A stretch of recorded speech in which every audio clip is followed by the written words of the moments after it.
have just a word of encouragement for you. As I've worked with writers over the years, what I've come to believe is that about 95% of the work of an artist, creator, writer is the mental game.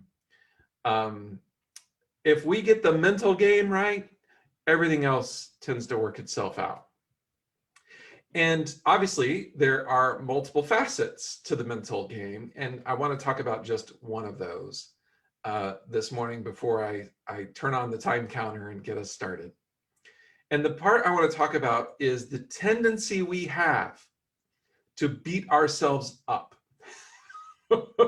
Can I get an amen? Like there is a part of you, Will, Valerie, Charlene, Moira, Michelle, Melody, Lori, Carrie, John, Anna, there is a part of you that is unfinished.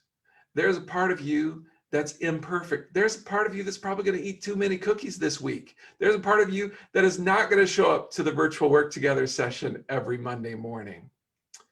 And okay, so here's the thing, like that part of us exists because we're human. And the tendency is to beat ourselves up. The tendency, there is such a thing as constructive self-criticism. I'm not talking about when you journal about the day you just completed and you point out a few things that could have gone better, that you'll try to do better next time. That's constructive self-criticism. What we are often engaged in is destructive self-criticism. And we are not weak to avoid destructive self-criticism. What we recognize when we avoid destructive self-criticism is it actually doesn't help us do our work. So instead of that, and here's the key thing, instead of that, I want to encourage you to show compassion for that part of yourself. Actually nurture and cultivate some love for that part of yourself that's unfinished, imperfect, has a ways to go, makes mistakes. And by the way, let me just point out, this is what you would do for your children, for your friends, for anyone in your family, for anyone you care about.